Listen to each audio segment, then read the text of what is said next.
A Bíblia ensina que a vida humana deve se desenvolver com respeito, pureza e fidelidade, considerando o corpo não apenas como uma parte física, mas como um valor sagrado.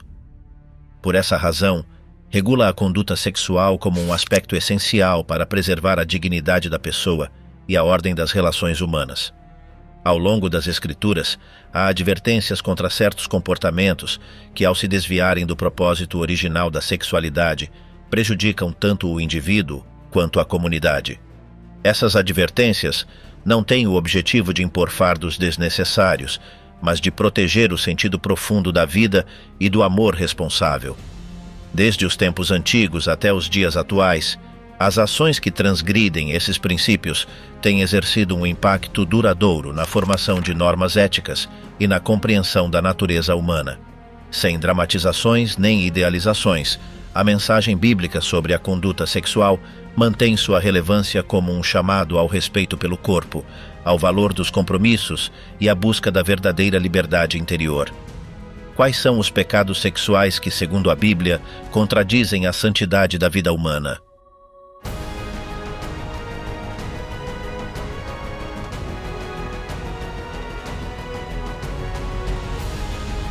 Número 1. Homossexualidade.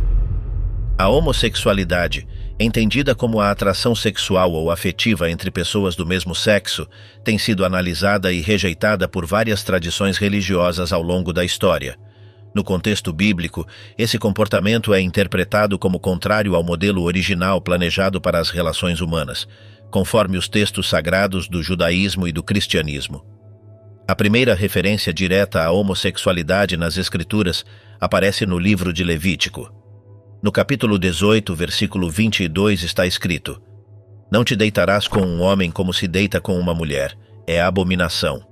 Essa norma faz parte de um conjunto maior de leis de pureza, criadas para orientar a vida social, moral e religiosa do povo de Israel. O objetivo dessas instruções era distinguir os israelitas dos costumes vistos como idólatras ou impróprios das culturas ao redor. Posteriormente, no Novo Testamento, a carta do apóstolo Paulo aos Romanos aborda o tema sob uma perspectiva teológica mais ampla. Em Romanos 1:26 a 27, é descrito como, ao se afastar de Deus, a humanidade foi entregue a paixões vergonhosas, indicando que as mulheres mudaram o uso natural pelo que é contra a natureza, e que os homens deixaram o uso natural da mulher, inflamando-se em sua lascívia uns para com os outros. Essa passagem não apenas aponta a prática de atos homossexuais como uma distorção, mas a interpreta como uma consequência do afastamento dos princípios divinos. Em sua primeira carta aos Coríntios, Paulo reforça essa posição. Em 1 Coríntios 6, 9 a 10, ele adverte que nem os fornicadores, nem os idólatras, nem os adúlteros, nem os efeminados, nem os que se deitam com homens herdarão o reino de Deus. Aqui o termo efeminados e a referência àqueles que mantêm relações sexuais com outros homens são incluídos em uma lista de comportamentos incompatíveis com a vida espiritual proposta pelo cristianismo primitivo. A análise desses textos revela que a condenação das práticas homossexuais na Bíblia não se limita a uma única menção isolada, mas faz parte de um quadro ético mais amplo que busca preservar aquilo que é visto como a ordem natural e divinamente estabelecida para a sexualidade humana. Essa ordem se baseia na complementaridade entre homem e mulher, apresentada no relato da criação no livro de Gênesis, onde a união heterossexual é estabelecida como norma ideal. A interpretação tradicional dessas passagens teve um impacto significativo na doutrina de muitas denominações cristãs que consideram a homossexualidade como um pecado que exige arrependimento e transformação espiritual. A teologia da redenção ensina que, por meio da fé em Jesus Cristo, qualquer pessoa pode receber perdão e renovação, independentemente de suas inclinações ou comportamentos passados. É importante destacar que, embora os textos bíblicos sejam explícitos na desaprovação das práticas homossexuais, a abordagem de muitas comunidades religiosas inclui o chamado para tratar todas as pessoas com respeito e dignidade.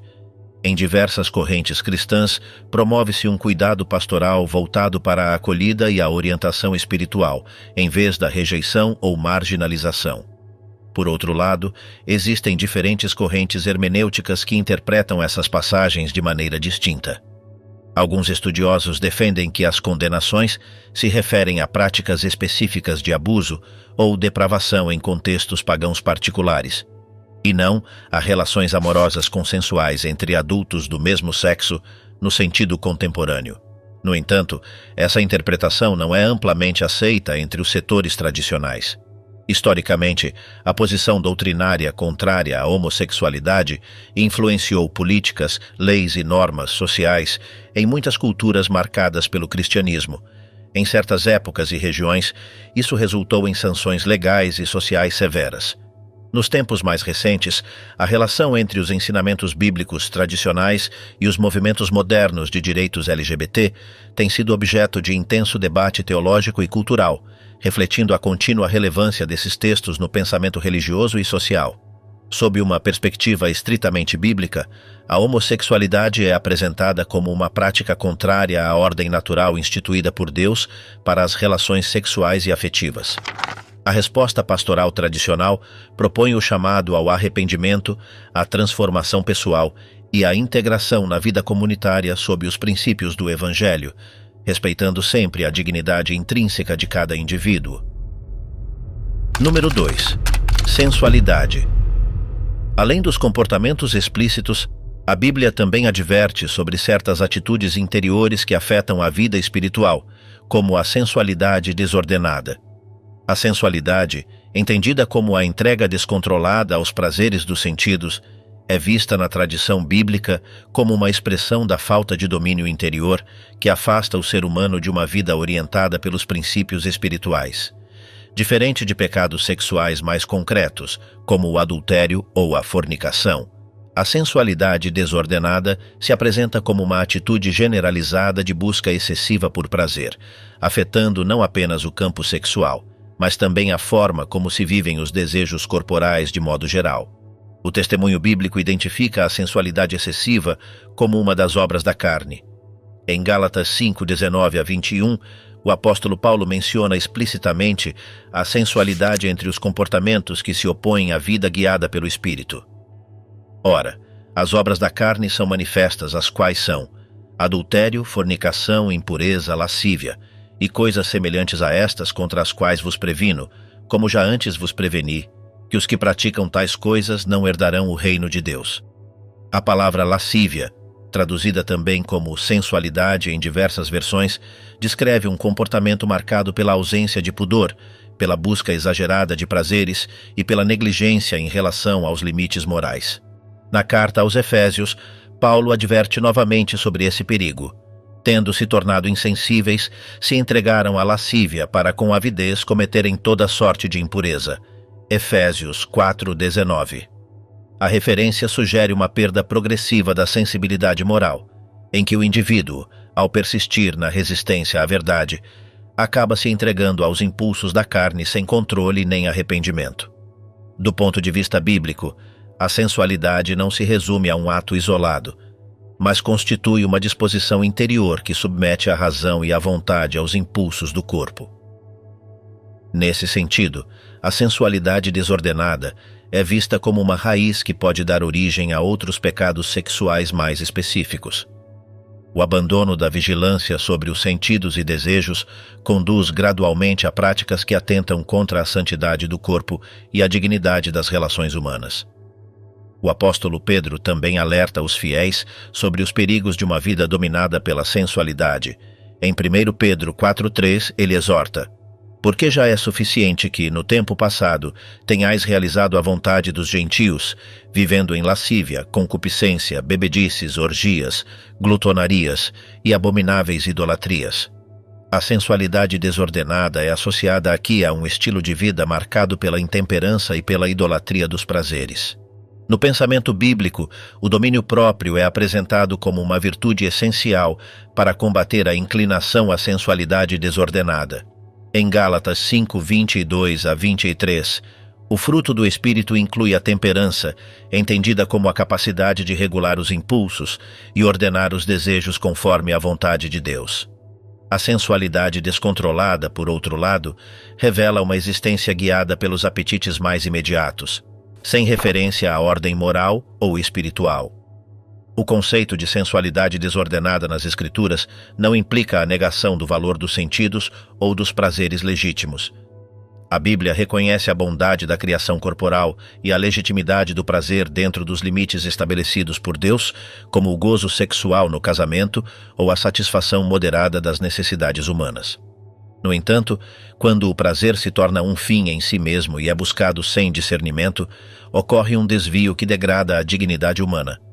O fenômeno da sensualidade excessiva é apresentado como um sinal de afastamento de Deus. Em Romanos 1:24-25, Paulo descreve como, ao rejeitarem o conhecimento de Deus, os homens foram entregues à imundície pelas concupiscências de seus corações para desonrarem entre si os seus próprios corpos. Essa entrega aos impulsos mais baixos é vista como consequência do obscurecimento da mente e do endurecimento do coração diante da verdade divina. Sob uma perspectiva teológica, a sensualidade desordenada representa uma inversão da ordem natural. Em vez de a razão e o espírito governarem os sentidos, o ser humano passa a ser governado por eles, reduzindo sua existência à busca de sensações passageiras. Essa inversão afeta não apenas o indivíduo, mas também a comunidade, ao enfraquecer as bases do respeito mútuo, da responsabilidade e da fidelidade.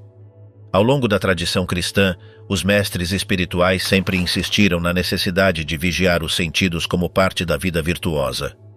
Santo Agostinho, por exemplo, alertou sobre o perigo de se deixar levar pelas paixões, afirmando que a verdadeira liberdade consiste no domínio de si mesmo. De modo semelhante, numerosos autores espirituais medievais e posteriores promoveram práticas de moderação e de vigilância interior para preservar a pureza do coração. Na vida cristã, o combate contra a sensualidade desordenada insere-se em um esforço mais amplo de conversão contínua. Disciplinas espirituais como a oração, o jejum, a meditação das Escrituras e a participação na vida sacramental são consideradas meios eficazes para fortalecer a vontade, iluminar a inteligência moral e ordenar os desejos conforme o bem. No contexto pastoral contemporâneo, a luta contra a sensualidade desordenada apresenta-se como um desafio constante, especialmente em sociedades onde a exaltação dos prazeres sensoriais é promovida como ideal de realização pessoal. As comunidades cristãs, conscientes dessa realidade, buscam propor uma visão alternativa que enfatize o valor da sobriedade, da castidade e da moderação como caminhos para a verdadeira liberdade e plenitude. O testemunho bíblico sobre a sensualidade ressalta em última instância que o ser humano é chamado a viver segundo o Espírito, e não segundo a carne. Esse chamado não implica a negação da corporeidade, mas sim sua elevação e integração harmônica no projeto de vida que responde à vocação ao amor e à comunhão com Deus.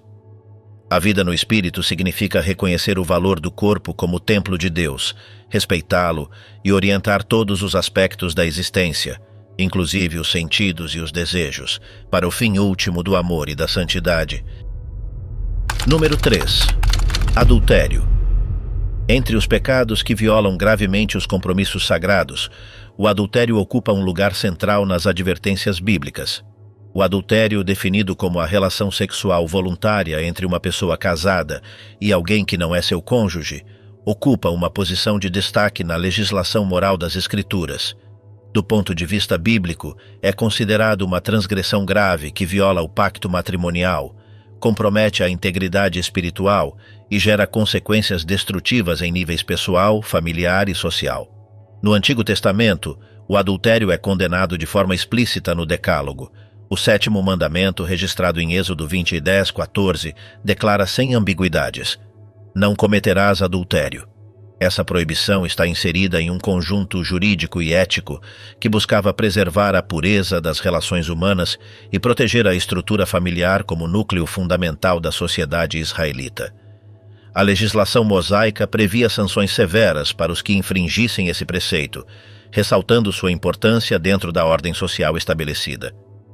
No contexto legal hebraico, o adultério era considerado um crime capital.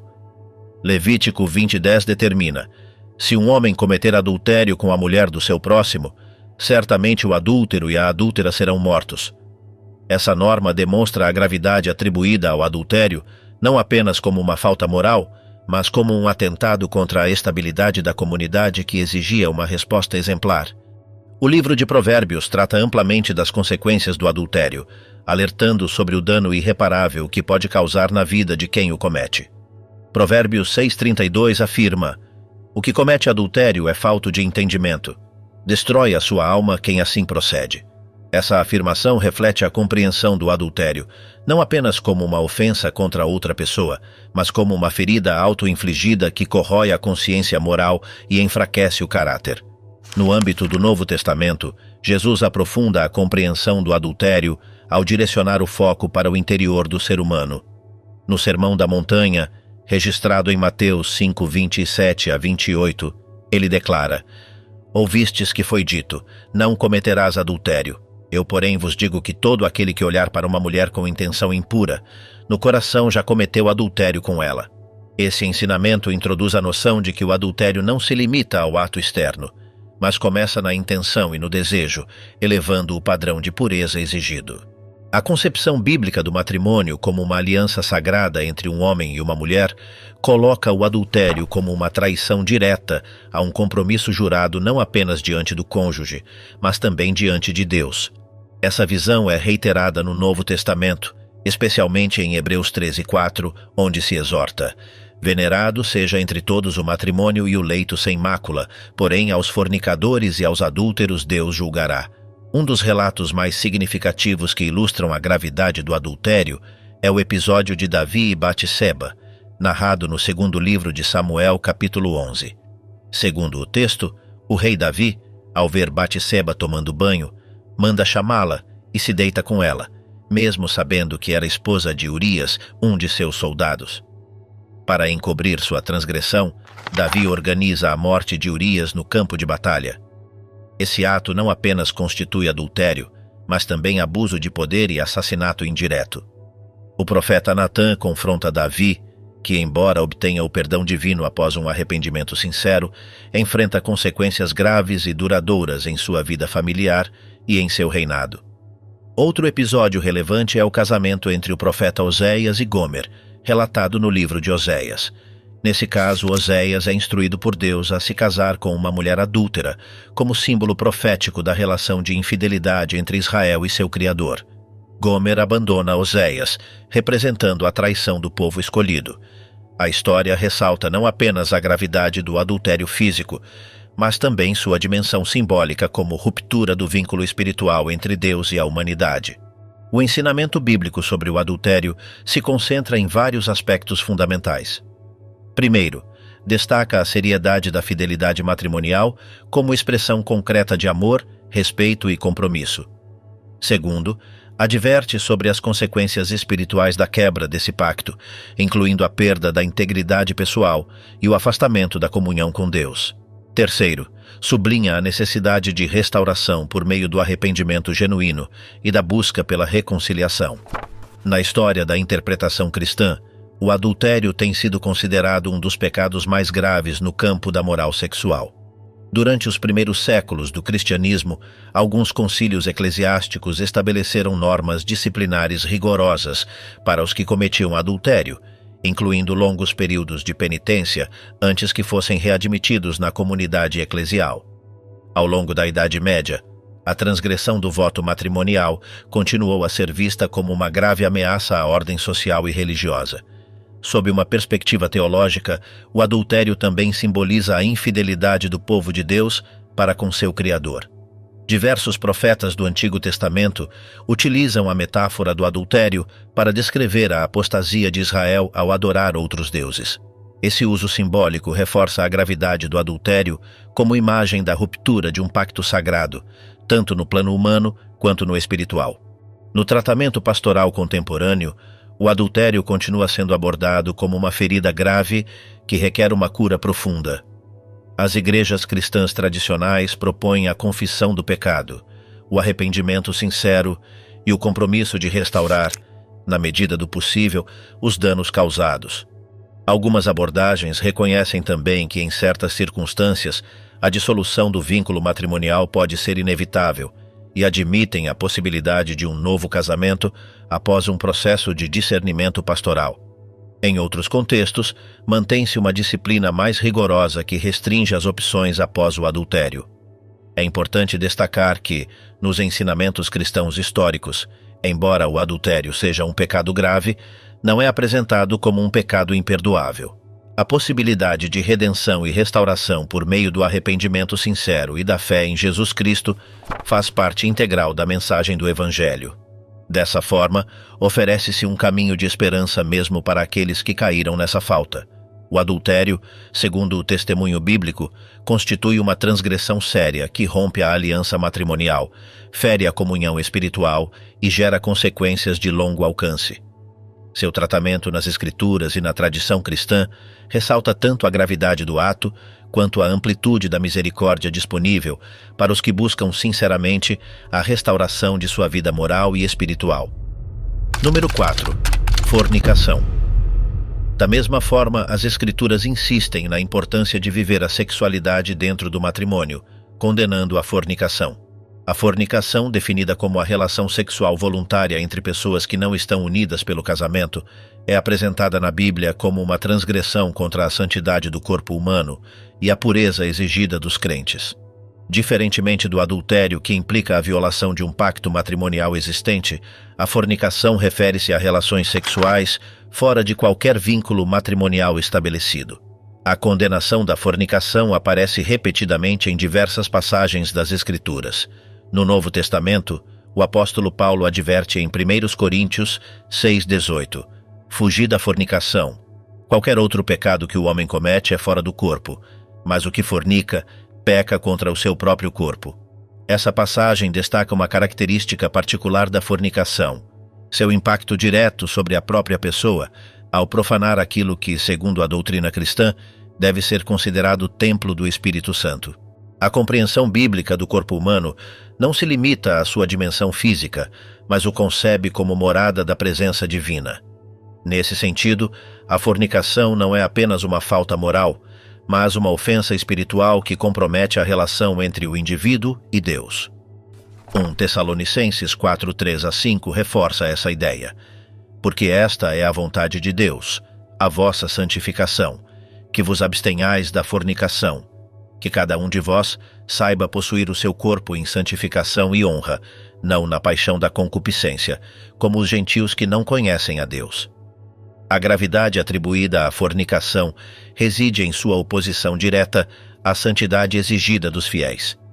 No pensamento bíblico, a sexualidade está intrinsecamente ligada ao pacto matrimonial como expressão de amor exclusivo, compromisso mútuo e abertura à vida. Ao dissociar a sexualidade desse contexto, a fornicação rompe a unidade de corpo, mente e espírito que o matrimônio busca preservar. O Antigo Testamento também contém referências que regulam a conduta sexual antes do casamento. Em Deuteronômio 22, são estabelecidas disposições legais destinadas a proteger a virgindade das mulheres e a sancionar atos de imoralidade sexual. Essas normas refletem a importância atribuída à castidade pré-matrimonial nas sociedades antigas, estruturadas sobre a família como pilar de estabilidade social e religiosa. Na análise histórica, a fornicação era considerada uma ameaça à coesão comunitária e à transmissão de valores entre as gerações. As primeiras comunidades cristãs, influenciadas tanto pelo pensamento hebraico quanto pelo ambiente greco-romano, insistiram na necessidade de uma conduta sexual disciplinada como sinal visível de conversão e de pertencimento ao novo povo de Deus. O contexto cultural greco-romano em que o cristianismo primitivo se difundiu apresentava padrões de conduta sexual bastante diferentes. Em muitas cidades do Império Romano, as relações sexuais fora do casamento, especialmente por parte dos homens, eram socialmente aceitas.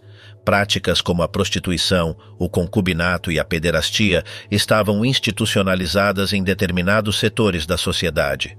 A moral sexual greco-romana tolerava uma ampla variedade de comportamentos que contrastavam fortemente com o ideal de pureza proclamado pelos ensinamentos cristãos.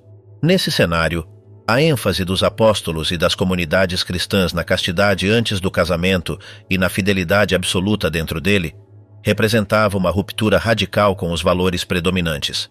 A vida sexual regulada segundo os princípios bíblicos não era apresentada como uma simples escolha privada, mas como um testemunho visível de pertencimento a uma ordem espiritual superior, na qual o corpo não era um instrumento autônomo de prazer, mas templo da presença divina. Diversos escritos patrísticos reiteram esse ensinamento. Padres da Igreja, como Tertuliano, Cipriano e Agostinho, destacaram a importância da castidade antes do casamento como manifestação de domínio próprio e de fidelidade antecipada ao futuro cônjuge. Essa visão não apenas promovia um ideal moral, mas também se opunha ativamente aos costumes predominantes na cultura romana. Do ponto de vista teológico, a fornicação é entendida como um uso indevido da sexualidade, concebida na visão bíblica para fins específicos de união e procriação dentro do matrimônio. O ato sexual, separado desses fins, é interpretado como uma distorção do propósito original estabelecido por Deus, reduzindo o significado da entrega total a uma mera satisfação momentânea dos desejos físicos. O ensinamento cristão clássico também associa a fornicação a riscos de ordem espiritual e comunitária. Sustenta-se que a prática sistemática da fornicação endurece o coração, enfraquece a vontade, deteriora o sentido de compromisso e cria obstáculos para o estabelecimento de relações autênticas e duradouras. Nessa linha, a Bíblia exorta os fiéis a evitarem qualquer conduta que banalize o valor do corpo e da união sexual. No contexto contemporâneo, a fornicação continua sendo um tema de debate dentro do cristianismo. Enquanto algumas denominações mantêm firmemente a postura tradicional baseada na interpretação literal das Escrituras, outras desenvolveram abordagens pastorais mais voltadas ao acompanhamento, reconhecendo a complexidade das realidades afetivas modernas sem alterar o princípio doutrinário fundamental. No plano pastoral, promove-se entre os fiéis a prática da castidade como uma expressão concreta de obediência à vontade divina. Essa castidade não é concebida apenas como abstinência, mas como uma integração harmoniosa da sexualidade dentro de um projeto de vida orientado para o amor verdadeiro, a responsabilidade e a abertura ao plano de Deus. As práticas ascéticas tradicionais, como a oração, o jejum e a vigilância dos pensamentos, são propostas como meios para fortalecer a virtude da castidade e resistir às tentações que conduzem à fornicação. A participação em comunidades de fé também é apresentada como um apoio indispensável para viver de maneira coerente a vocação cristã no âmbito afetivo e sexual. O testemunho bíblico sobre a fornicação destaca não apenas sua gravidade como ato contrário à santidade pessoal, mas também a possibilidade de restauração. A doutrina cristã insiste que o arrependimento sincero, unido à fé em Jesus Cristo, oferece a oportunidade de reconciliação e renovação interior. Essa dinâmica de queda e restauração é apresentada como parte do processo de crescimento espiritual do fiel. Número 5. Masturbação. Em relação ao domínio dos impulsos, também se aborda a questão da masturbação sob uma perspectiva de pureza e autocontrole. A masturbação, entendida como a estimulação sexual individual com o objetivo de obter prazer, tem sido objeto de diversas abordagens na tradição judaico-cristã. Embora a Bíblia não trate explicitamente desse comportamento, muitos intérpretes deduzem uma avaliação negativa com base em princípios gerais sobre a pureza do corpo, o controle dos desejos e a intenção dos atos sexuais. A análise tradicional vincula a prática da masturbação à luxúria, definida como o desejo sexual desordenado que se afasta do propósito divino para a sexualidade humana. Em Mateus 5:27 a 28, Jesus ensina: Ouvistes que foi dito, não cometerás adultério. Eu, porém, vos digo que todo aquele que olhar para uma mulher com intenção impura, no coração já cometeu adultério com ela. Essa ampliação do mandamento contra o adultério, abrangendo não apenas os atos, mas também os pensamentos e desejos, tem sido interpretada por muitos teólogos como aplicável a toda forma de gratificação sexual fora do matrimônio, incluindo a masturbação. Da mesma forma, o apóstolo Paulo exorta em 1 Coríntios 6,18 a fugir da imoralidade sexual, sublinhando que o que fornica peca contra o seu próprio corpo. Embora o contexto se refira principalmente à união sexual ilícita, A aplicação pastoral posterior estendeu esse princípio a todas as ações que utilizam o corpo de forma contrária à sua dignidade como templo do Espírito Santo. A doutrina cristã tradicional sustenta que a sexualidade possui um propósito que vai além da simples satisfação do desejo. Está orientada para a união amorosa e a procriação dentro do contexto do matrimônio. Sob essa perspectiva, qualquer expressão sexual fechada em si mesma e desconectada de sua finalidade relacional e procriadora é considerada desordenada. A masturbação, ao se concentrar no prazer individual, se distanciaria da estrutura moral proposta nas Escrituras. Ao longo da história, pensadores cristãos como Agostinho de Hipona e Tomás de Aquino trataram do tema de forma indireta, classificando a masturbação entre os atos sexuais considerados intrinsecamente desordenados. No ensinamento moral clássico, a castidade não consiste apenas em abster-se de certos atos, mas em ordenar os impulsos sexuais de acordo com a razão iluminada pela fé. O Catecismo da Igreja Católica, refletindo essa tradição, afirma que a masturbação é um ato intrinsecamente e gravemente desordenado, embora também reconheça que fatores psicológicos, sociais ou emocionais podem diminuir sua responsabilidade moral. Essa apreciação matizada busca conciliar a fidelidade aos princípios morais com uma atenção pastoral às circunstâncias concretas de cada pessoa. No âmbito bíblico, alguns intérpretes relacionaram o relato de Onã, em Gênesis 38, 8-10, com a condenação da masturbação. Segundo a passagem, Onã evitou conscientemente cumprir seu dever de dar descendência ao irmão falecido e derramava no chão para não conceber. Embora o texto se concentre principalmente na violação da lei do levirato, na tradição cristã posterior, ele também foi interpretado como uma crítica a qualquer uso deliberado da sexualidade que frustre sua finalidade natural. A abordagem bíblica geral enfatiza a necessidade de domínio próprio sobre os desejos sexuais. Em Gálatas 5:22-23, o apóstolo Paulo identifica o autocontrole como um dos frutos do Espírito, qualidade indispensável para viver de acordo com os princípios evangélicos. A masturbação, enquanto busca de gratificação instantânea sem controle racional, tem sido vista como um obstáculo ao desenvolvimento dessa virtude. A tradição cristã propôs diversos meios para fortalecer o autocontrole na área sexual. Entre eles se destacam a oração, o jejum, a vigilância dos pensamentos, a prática da caridade e a participação ativa na vida sacramental e comunitária. Essas práticas não visam apenas reprimir o desejo, mas transformá-lo e orientá-lo para fins superiores de amor, serviço e santidade. No contexto pastoral contemporâneo, reconhece-se que a luta contra a masturbação pode ser um processo prolongado e difícil.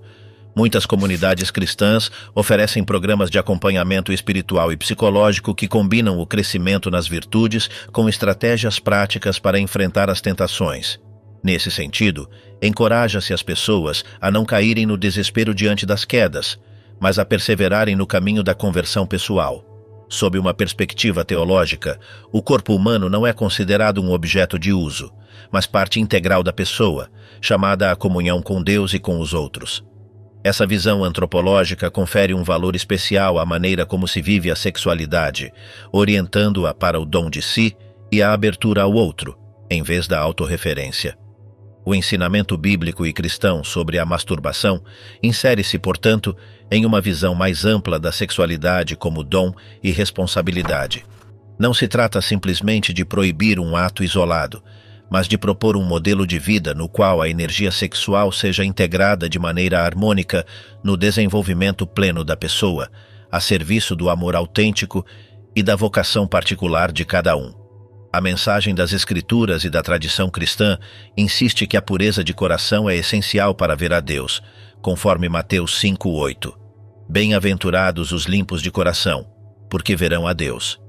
A luta contra a impureza sexual, incluindo a masturbação, é vista assim como parte de um processo de purificação interior que permite ao fiel crescer em sua relação com Deus e com os outros. Número 6. Prostituição. Outra manifestação da corrupção moral denunciada nas Escrituras é a prática da prostituição. A prostituição definida como a troca de favores sexuais por compensação econômica ou material, é abordada na Bíblia sob uma perspectiva crítica que a associa à degradação da dignidade humana e à infidelidade aos princípios de santidade. As Escrituras condenam tanto a prática da prostituição quanto a participação nela, inserindo-a em um contexto mais amplo de corrupção moral e idolatria. No Antigo Testamento, a prostituição é mencionada repetidamente como uma prática condenável. Em Deuteronômio 23, 17 a 18 está escrito: Não haverá prostituta dentre as filhas de Israel, nem haverá sodomita dentre os filhos de Israel. Não trarás o salário de uma prostituta, nem o preço de um cão à casa do Senhor teu Deus por qualquer voto. Essa disposição reflete a rejeição não apenas da atividade em si, mas também de qualquer tentativa de consagrar seus lucros ao culto divino, enfatizando a incompatibilidade entre a prostituição e a santidade exigida ao povo de Israel. Número 6. Prostituição. Outra manifestação da corrupção moral denunciada nas Escrituras é a prática da prostituição.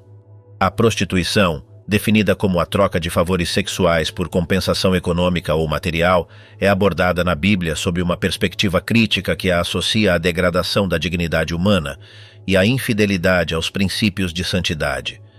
As Escrituras condenam tanto a prática da prostituição quanto a participação nela, inserindo-a em um contexto mais amplo de corrupção moral e idolatria. No Antigo Testamento, a prostituição é mencionada repetidamente como uma prática condenável. Em Deuteronômio 23, 17 a 18 está escrito: Não haverá prostituta dentre as filhas de Israel, nem haverá sodomita dentre os filhos de Israel. Não trarás o salário de uma prostituta, nem o preço de um cão à casa do Senhor teu Deus por qualquer voto. Essa disposição reflete a rejeição não apenas da atividade em si, mas também de qualquer tentativa de consagrar seus lucros ao culto divino, enfatizando a incompatibilidade entre a prostituição e a santidade exigida ao povo de Israel. A prostituição ritual corrompia não apenas a dimensão espiritual do indivíduo, mas também ameaçava a identidade religiosa e cultural de Israel. Ao associar o ato sexual a práticas idólatras, estabelecia-se uma ligação entre prostituição e apostasia, aprofundando assim a gravidade do ato sob uma perspectiva teológica e comunitária. O Novo Testamento mantém a condenação da prostituição como expressão de imoralidade sexual. Em 1 Coríntios 6,16, Paulo afirma: Não sabeis vós que os vossos corpos são membros de Cristo? Tomarei, pois, os membros de Cristo e os farei membros de uma prostituta? De modo nenhum. Esse raciocínio vincula a participação na prostituição não apenas a um ato físico, mas a uma violação do vínculo espiritual entre o crente e Cristo. Algumas passagens, no entanto, revelam uma atitude pastoral em relação àqueles que exerceram a prostituição e buscam redenção. Nos Evangelhos, Jesus é apresentado interagindo com mulheres identificadas como pecadoras públicas, demonstrando misericórdia e oferecendo possibilidades de conversão. Um exemplo significativo está em Mateus 21:31, onde Jesus declara que os publicanos e as meretrizes entram adiante de vós no reino de Deus, referindo-se àqueles que, tendo vivido no pecado, se arrependem sinceramente. Do ponto de vista pastoral, a resposta cristã tradicional combina a condenação da prática com a abertura à redenção da pessoa. Diversas iniciativas eclesiais ao longo da história buscaram oferecer alternativas e apoio àqueles que desejavam deixar a prostituição, fornecendo abrigos, oportunidades de educação e caminhos de reintegração social. O ensinamento bíblico enfatiza que tanto os que exercem a prostituição quanto os que dela se utilizam participam de uma estrutura de pecado que degrada a relação entre os seres humanos e desvia a sexualidade de seu propósito original. Esse ensinamento insere-se numa visão mais ampla da sexualidade como dom de Deus, chamado a ser vivido com fidelidade, respeito e responsabilidade. A prostituição também é utilizada na Bíblia como símbolo da infidelidade espiritual. Os profetas, especialmente Oséias e Jeremias, recorrem a essa imagem para descrever a apostasia de Israel, que abandona Deus para seguir outros deuses. Essa metáfora destaca a gravidade da prostituição não apenas em sua dimensão física, mas também como sinal de ruptura de uma relação de amor e fidelidade. Nos tempos modernos, o tratamento cristão desse tema enfrenta desafios complexos, incluindo condições de exploração, tráfico de pessoas e realidades socioeconômicas que empurram muitas pessoas para essa atividade. Nesse contexto, as comunidades de fé promovem uma resposta que combine a defesa da dignidade humana, a rejeição de toda forma de objetificação e exploração e a oferta de caminhos concretos de ajuda, cura e restauração. O ensinamento bíblico sobre a prostituição insiste, em última instância, na centralidade da conversão e no poder transformador da graça divina. A mensagem cristã sustenta que, independentemente da gravidade dos pecados passados, existe sempre a possibilidade de renovação e de uma vida nova para aqueles que se abrem ao perdão e à misericórdia de Deus. Número 7. Incesto. Por fim, um dos atos mais gravemente censurados por atentar contra a estrutura familiar e social é o incesto. O incesto, definido como a relação sexual entre pessoas unidas por parentesco próximo, é categoricamente proibido nas Escrituras, configurando-se como uma grave transgressão contra as normas estabelecidas para a pureza moral e a preservação da estrutura familiar. Essa proibição fundamenta-se não apenas em razões éticas, mas também em considerações sobre a ordem social e a proteção da dignidade humana. O Antigo Testamento trata do tema de forma detalhada. No livro de Levítico, capítulo 18, são enumeradas explicitamente diversas relações proibidas entre parentes próximos, como a união sexual entre pais e filhos, irmãos, tios e sobrinhas, entre outros. O texto declara: "Nenhum de vós se chegará a qualquer parenta da sua carne, para descobrir a sua nudez." Levítico 18:6. Essa expressão, descobrir a nudez, é um eufemismo para designar o ato sexual, e sua proibição visa salvaguardar os vínculos de respeito, cuidado e autoridade dentro do núcleo familiar. Em Deuteronômio 27, 20 a 23, essa condenação é reafirmada por meio de uma série de maldições contra os que transgridem as normas relativas à pureza sexual dentro da família. Essas advertências refletem a seriedade com que se via a necessidade de manter a separação entre os papéis e os afetos familiares e a esfera sexual. O incesto era percebido no mundo antigo não apenas como uma falha privada, mas como uma ameaça ao bem-estar coletivo. A família era o fundamento básico da organização social e sua corrupção por meio de atos incestuosos era vista como um risco à estabilidade e à transmissão de valores essenciais. O respeito aos limites familiares era considerado indispensável para preservar tanto a estrutura social quanto a pureza religiosa do povo. Embora o Antigo Testamento estabeleça normas rigorosas contra o incesto, alguns relatos bíblicos narram episódios em que essa transgressão ocorre, apresentando-os de forma crítica. O caso de Ló e suas filhas, relatado em Gênesis 19, 30 a 38, é um dos exemplos mais conhecidos. Após a destruição de Sodoma e Gomorra, as filhas de Ló, temendo o fim de sua linhagem, embriagam o pai e mantêm relações sexuais com ele, gerando 2 filhos. Embora o texto não apresente um julgamento explícito imediato, o contexto geral e as consequências posteriores sugerem uma avaliação negativa do ato. Outro exemplo é o caso de Amnon e Tamar, narrado em 2 Samuel 13. Amnon, filho do rei Davi, estupra sua meia-irmã Tamar, um ato apresentado como profundamente condenável e que desencadeia uma série de tragédias na família real. A narrativa evidencia o dano irreparável que o incesto causa às vítimas e às relações familiares, reafirmando a gravidade do pecado. Ilha. Essas advertências refletem a seriedade com que se via a necessidade de manter a separação entre os papéis e os afetos familiares e a esfera sexual. No Novo Testamento, embora o tema do incesto não seja amplamente tratado, há referências que indicam sua condenação continuada dentro da comunidade cristã. Em 1 Coríntios 5:1, Paulo repreende severamente a igreja de Corinto por tolerar um caso de incesto. Geralmente se ouve que há entre vós fornicação, e fornicação tal qual nem ainda entre os gentios, como é haver quem abuse da mulher de seu pai. A severidade da reação apostólica reflete a rejeição absoluta dessas condutas no cristianismo primitivo. A tradição cristã manteve de forma consistente a proibição do incesto. Ao longo dos séculos, concílios eclesiásticos estabeleceram normas que detalhavam as relações proibidas incluindo não apenas o parentesco biológico, mas também certos vínculos por afinidade ou adoção. Essas disposições buscavam proteger a integridade moral da família e evitar escândalos que pudessem comprometer a vida da comunidade cristã.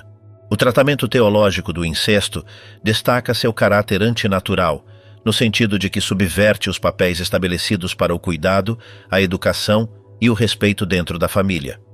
Em vez de ser um espaço de proteção e crescimento, a família contaminada pelo incesto torna-se um lugar de abuso de poder, traição e profundo dano emocional. Além das razões morais e espirituais, a proibição do incesto tem sido historicamente associada a considerações de ordem biológica. As uniões entre parentes próximos aumentam o risco de doenças genéticas e do enfraquecimento da descendência, o que reforça a percepção de que essas relações são contrárias ao bem-estar natural do ser humano. No contexto pastoral contemporâneo, o incesto é tratado não apenas como um pecado, mas também como uma grave violação dos direitos humanos, especialmente quando envolve abuso, coerção ou desigualdade de poder. As igrejas cristãs, em sua missão pastoral e social, promovem a proteção das vítimas, o acompanhamento terapêutico e a denúncia dessas situações às autoridades competentes. Do ponto de vista bíblico, a resposta àqueles que cometeram atos de incesto se organiza em torno do chamado ao arrependimento genuíno, à reparação do dano na medida do possível e ao compromisso de não reincidir. No entanto, reconhece-se que as feridas causadas no contexto familiar exigem processos longos e complexos de cura, que abrangem tanto a dimensão espiritual quanto a psicológica. O ensinamento bíblico sobre o incesto insiste na necessidade de manter a pureza, o respeito e o amor dentro das relações familiares. Ao proibir categoricamente as relações sexuais entre parentes próximos, as Escrituras buscam preservar o caráter sagrado da família como escola de amor, de formação na virtude e de transmissão da fé. Em suma, o incesto é apresentado na Bíblia como uma violação profunda da ordem natural e moral estabelecida por Deus. Sua condenação faz parte do esforço de proteger a dignidade da pessoa humana, fortalecer os laços familiares e garantir que a família permaneça um espaço de respeito, cuidado mútuo e crescimento integral. Ao longo das Escrituras, apresenta-se um conjunto de comportamentos sexuais considerados incompatíveis com a santidade exigida aos crentes. Esses pecados, diversos em sua natureza, compartilham um mesmo pano de fundo: a alteração da ordem moral e espiritual estabelecida na criação, bem como a corrupção dos vínculos de respeito, compromisso e fidelidade que devem reger a vida humana, a homossexualidade, a sensualidade desordenada, o adultério, a fornicação, a masturbação, a prostituição e o incesto são apontados como transgressões graves que afetam tanto a integridade pessoal quanto a estabilidade das relações sociais. Embora cada um desses comportamentos possua características próprias, todos implicam em diferentes graus o uso indevido da sexualidade, desviando-a de sua finalidade de união, procriação e expressão de amor responsável dentro do matrimônio. O ensinamento bíblico não se limita à proibição de atos concretos, mas propõe uma visão integral do ser humano, na qual o corpo, a afetividade e a vida espiritual devem harmonizar-se sob o princípio da fidelidade a Deus. Nesse contexto, os desvios sexuais não são vistos meramente como faltas individuais, mas como sintomas de um afastamento mais profundo do projeto divino para a humanidade. A condenação desses pecados não elimina a possibilidade de redenção. Ao longo dos textos bíblicos e da tradição cristã posterior, é oferecido de forma constante o chamado à conversão, à reconciliação e à restauração da dignidade humana perdida. Essa dimensão de esperança se apresenta como parte essencial da resposta ao pecado, não um simples castigo, mas a oportunidade de retornar ao caminho da verdade, da pureza e do amor autêntico. Os 7 pecados sexuais condenados pela Bíblia formam um corpo doutrinal que teve influência direta na formação das normas morais de inúmeras culturas. Seu ensinamento continua sendo relevante em diversas tradições religiosas e éticas que reconhecem no respeito ao corpo e na fidelidade dos relacionamentos humanos, pilares fundamentais para uma vida digna e conforme ao bem comum.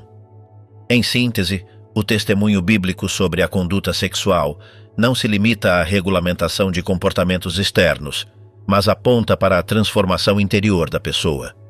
O chamado a viver em santidade, pureza e fidelidade constitui o núcleo de uma proposta que transcende os tempos, convidando cada geração a refletir sobre o valor e a responsabilidade da sexualidade humana no contexto de sua vocação mais profunda, o amor e a comunhão.